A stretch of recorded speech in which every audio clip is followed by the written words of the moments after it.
മലയാള സിനിമയിലെ നടന്മാരുടെ ഇൻഡസ്ട്രി ഹിറ്റുകളുടെ എണ്ണമാണ് നമ്മളിവിടെ എടുക്കുന്നത്. ആദ്യമായിട്ട് നമ്മൾ ഡിസ്കസ് ചെയ്യാൻ പോകുന്നത് മമ്മൂക്കയുടെയാണ്. ഒരുപക്ഷെ മലയാള സിനിമയുടെ നിലവിലെ സാഹചര്യത്തിൽ, അതായത് 2025 വരെ ഏറ്റവും കൂടുതൽ ഇൻഡസ്ട്രി ഹിറ്റുള്ള നടൻ മമ്മൂക്ക തന്നെയാണ്. മമ്മൂക്കയുടെ ആദ്യ ഇൻഡസ്ട്രി ഹിറ്റ് സിനിമ 1983 ഇറങ്ങിയ ആ രാത്രി എന്ന് പറയുന്ന ചിത്രമാണ്. മലയാള സിനിമയുടെ ആദ്യ 1 കോടി ചിത്രം എന്ന റെക്കോർഡാണ് ആ ചിത്രം സൃഷ്ടിച്ചത്. ജോഷി സംവിധാനം ചെയ്ത ഈ ചിത്രത്തിൽ മമ്മൂക്ക ലീഡിംഗ് കഥാപാത്രത്തെ അവതരിപ്പിച്ചപ്പോൾ നായികയായി വന്നത് പൂർണിമ ജയറാമാണ്. സെക്കൻഡ് ഷോ കഴിഞ്ഞ് ഭാര്യയും ഭർത്താവും വരുമ്പോൾ ഭാര്യ ക്രിമിനലുകളാൽ ബലാത്സംഗം ചെയ്യപ്പെടുകയും അവരോടുള്ള പ്രതികാരത്തിൻ്റെയുമാണ് ഈ കഥ. മമ്മൂക്കയുടെ രണ്ടാമത്തെ ഇൻഡസ്ട്രി ഹിറ്റ് എന്ന് പറയുന്ന സിനിമ 1984 ഇറങ്ങിയ സന്ദർഭം എന്ന് പറയുന്ന ചിത്രമാണ്.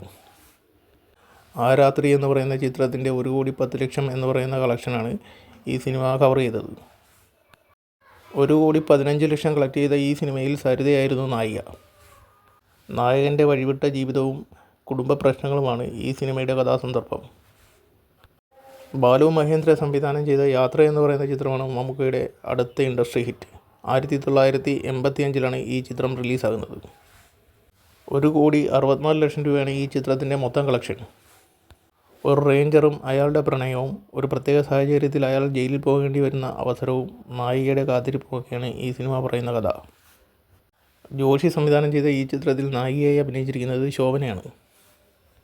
1986 ഇൻഡസ്ട്രി ഹിറ്റായ മമ്മൂട്ടിയുടെ അടുത്ത ചിത്രമാണ് ആവനാഴി എന്ന് പറയുന്ന ചിത്രം. IV ശശി സംവിധാനം ചെയ്ത ഈ ചിത്രത്തിൽ നായികയായിട്ട് വരുന്നത് ഗീതയാണ്. കേരള രാഷ്ട്രീയവും സത്യദാസ് എന്ന് പറയുന്ന ഒരു ക്രിമിനലിൻ്റെ ജയിൽ ചാട്ടവും ബന്ധപ്പെടുത്തി IV ശശി സംവിധാനം ചെയ്ത ഈ സിനിമ മലയാളത്തിൽ 1,80,00,000 രൂപയാണ് കളക്ട് ചെയ്തത്. പെട്ടി കുട്ടി മമ്മൂട്ടി എന്ന് പറയുന്ന ചീത്തപ്പേരിന് ശേഷം ഇൻഡസ്ട്രി ഹിറ്റായ മമ്മൂട്ടിയുടെ സിനിമ അതാണ് ന്യൂഡൽഹി. കുറേ പരാജയങ്ങൾക്ക് ശേഷം മമ്മൂട്ടിയുടെ തിരിച്ചുവരവ് എന്ന് ഇന്നത്തെ ജനറേഷൻ പറഞ്ഞു വരുത്തുന്ന സിനിമ അതാണ് ന്യൂഡൽഹി. GK എന്ന് പറയുന്ന പത്രസാമ്രാജ്യത്തിൻ്റെ അതികായകൻ്റെ പ്രതികാരത്തിൻ്റെ കഥ അതായിരുന്നു ന്യൂഡൽഹി. ഈ ചിത്രത്തിലെ നായികയായിട്ട് വരുന്നത് സുമലതയാണ്. 1986 ഇൻഡസ്ട്രി ഹിറ്റായ ആവനാഴിയുടെ കളക്ഷൻ തകർത്തുകൊണ്ട് 2,25,00,000 രൂപ കളക്ട് ചെയ്തുകൊണ്ടാണ് ന്യൂഡൽഹി ഇൻഡസ്ട്രി ഹിറ്റായത്. മലയാള സിനിമയിലെ ഇൻവെസ്റ്റിഗേഷൻ ത്രില്ലറുകളിലെ ഐക്കോണിക് കഥാപാത്രം സേതുരാമയ്യർ. ഒരു CBI ഡയറി കുറിപ്പ് എന്ന് പറയുന്ന സിനിമയിലൂടെ മലയാളികൾക്ക് ലഭിച്ചത് അതാണ്. ഓമനയുടെ മരണം അന്വേഷിക്കാൻ വരുന്ന CBI ഉദ്യോഗസ്ഥൻ്റെ റോളിലാണ് മമ്മൂട്ടി ഈ സിനിമയിൽ അഭിനയിച്ചത്. നായിക റോൾ ചെയ്തത് ലിസിയാണ്. K. മധുവാണ് സംവിധാനം ചെയ്തത്. SN സോമിയുടെ തിരക്കഥ. ന്യൂഡൽഹിയുടെ 2,25,00,000 രൂപ എന്ന് പറയുന്ന ഇൻഡസ്ട്രി ഹിറ്റ് തകർത്തുകൊണ്ട് 3,85,00,000 രൂപ കളക്ട് ചെയ്താണ് CBI അതിൻ്റെ ജൈത്രയാത്ര അവസാനിപ്പിച്ചത്. മലയാള സിനിമയിൽ ഏറ്റവും കൂടുതൽ തുടർഭാഗങ്ങൾ ഉണ്ടായിട്ടുള്ള ഒരു പരമ്പര തന്നെയാണ് CBI. 5 ഭാഗങ്ങളായി ഇറങ്ങിയിട്ടുണ്ട് ഈ സിനിമ. മമ്മൂട്ടിയുടെ മറ്റൊരു ഇൻഡസ്ട്രി ഹിറ്റാണ് 1989 റിലീസായ ഒരു വടക്കൻ വീരകഥ. MD ഹരിഹരൻ ടീമിൻ്റെ ഐക്കോണിക് സിനിമ. മമ്മൂട്ടിക്ക് ആദ്യ ദേശീയ പുരസ്കാരം വാങ്ങിക്കൊടുത്ത സിനിമ. പാടിപ്പഴകിയ ചന്തു ചേകവരുടെ ജീവചരിത്രം മാറ്റി എഴുതിയ സിനിമ. 4,70,00,000 രൂപ എന്നുള്ളതാണ് ഈ സിനിമയുടെ കളക്ഷൻ. മലയാള സിനിമയിലെ ആദ്യ 5 കോടി സിനിമ അതായിരുന്നു പപ്പയുടെ സ്വന്തം അപ്പൂസ് എന്ന് പറയുന്ന സിനിമ നേടിയത്. 1992 റിലീസായ സിനിമ ആ വർഷത്തെ ഏറ്റവും വലിയ പണംവാരി ചിത്രങ്ങളിലൊന്നായിരുന്നു. ഫാസിൽ സംവിധാനം ചെയ്ത ഈ സിനിമയിൽ ശോഭനയായിരുന്നു നായിക. ഭാര്യ മരിച്ചുപോയ ഒരു ഭർത്താവും അയാളുടെ മകനും തമ്മിലുള്ള ആത്മബന്ധം കാണിച്ച സിനിമയായിരുന്നു ഇത്. ദ കിങ് എന്ന് പറയുന്ന സിനിമയിലൂടെ മലയാളികൾക്ക് ലഭിച്ചത് ജോസഫ് അലക്സ് IAS എന്ന് പറയുന്ന മമ്മൂട്ടിയുടെ ഒരു ഐക്കോണിക് കഥാപാത്രത്തെയാണ്. 1995 റിലീസായ ഈ സിനിമ മലയാള സിനിമയുടെ ആദ്യ 10 കോടി സിനിമയാണ്. 12.7 കോടി രൂപയായിരുന്നു ഈ സിനിമയുടെ കളക്ഷൻ. കേരള രാഷ്ട്രീയത്തിൻ്റെ ചുവട് പിടിച്ച് കഥ പറയുന്ന സിനിമ ഫയർ ബ്രാൻഡഡ് ഡയലോഗുകൾ കൊണ്ട് സമ്പന്നമാണ്. ഈ സിനിമയുടെ സംവിധാനം ഷാജി കൈലാസും തിരക്കഥ രഞ്ജി പണിക്കരുമായിരുന്നു.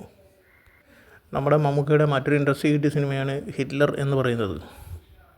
മാമ്പങ്കലത്ത് തറവാട്ടുകാർ തമ്മിലുള്ള പ്രശ്നങ്ങളുടെ കഥ പറഞ്ഞ സിനിമ സംവിധാനം ചെയ്തത് സിദ്ദിഖാണ്. 1996 റിലീസായ സിനിമ മലയാള സിനിമയുടെ ആദ്യ 15 കോടി സിനിമ എന്ന് വേണമെങ്കിൽ പറയാം. 15,70,00,000 രൂപയാണ് സിനിമയുടെ മൊത്തം കളക്ഷനായിട്ട് വരുന്നത്.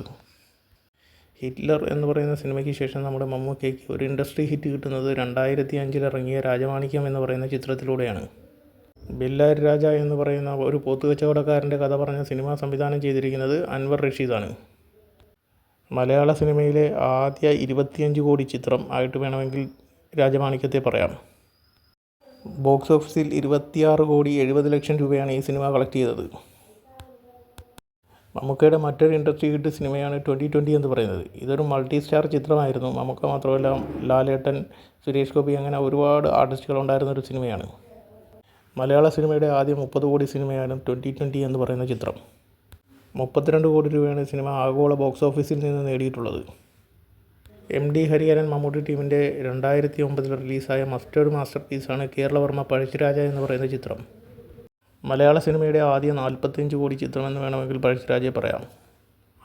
കേരളവർമ്മ പഴശ്ശിരാജയുടെ ജീവചരിത്രം പറഞ്ഞ സിനിമ ആഗോള ബോക്സ് ഓഫീസിൽ നിന്ന് 49 കോടി 30 ലക്ഷം രൂപയാണ് കളക്ട് ചെയ്തത്. മമ്മൂക്കയുടെ ലാസ്റ്റ് ഇൻഡസ്ട്രി ഹിറ്റ് സിനിമയായിരുന്നു കേരളവർമ്മ പഴശ്ശിരാജ. അതിനുശേഷം മമ്മൂട്ടിക്ക് ഒരു ഇൻഡസ്ട്രി ഹിറ്റ് നമുക്ക് നൽകാൻ സാധിച്ചിട്ടില്ല എന്ന് വേണമെങ്കിൽ പറയാം. പിന്നെ മമ്മൂക്കയുടെ വേറൊരു ഇൻഡസ്ട്രി ഹിറ്റുള്ളത് 1991 റിലീസായ തളപതി എന്ന് പറയുന്ന ചിത്രമാണ്. മമ്മൂട്ടിയും രജനികാന്തും അഭിനയിച്ച ഒരു തമിഴ് ചിത്രമാണത്. മണിരത്നം സംവിധാനം ചെയ്ത ആ സിനിമ ആഗോള ബോക്സ് ഓഫീസിൽ നിന്ന് 11 കോടിയോളം രൂപയാണ് കളക്ട് ചെയ്തത്. അന്നത്തെ കാലത്ത് തമിഴ് സിനിമയിലെ ഒരു ഇൻഡസ്ട്രി ഹിറ്റായിരുന്നു ആ സിനിമ. അങ്ങനെ മലയാള സിനിമയിൽ നിലവിൽ ഏറ്റവും കൂടുതൽ ഇൻഡസ്ട്രി ഹിറ്റുള്ളത് മമ്മൂക്ക തന്നെയാണ്. അദ്ദേഹത്തിന് ഏകദേശം ഒരു 14 ഇൻഡസ്ട്രി ഹിറ്റ് സിനിമകളുണ്ട്. അതിൽ 2 ചിത്രങ്ങൾ മൾട്ടി സ്റ്റാർ ചിത്രങ്ങളാണെന്നേ ഉള്ളൂ. ഒന്ന് 2020യും പിന്നെ ഒന്ന് ദളപതിയും. ഫുള്ളി എൻ്റർടൈൻമെൻറ്റായ ഒരു മാസ് കഥാപാത്രമായിട്ട് വന്നു കഴിഞ്ഞാൽ വീണ്ടും ഒരു ഇൻഡസ്ട്രി ഹിറ്റ് അദ്ദേഹത്തിന് ഈസിയായിട്ട് ടേക്ക് ഓഫ് ചെയ്യാവുന്നതേ ഉള്ളൂ.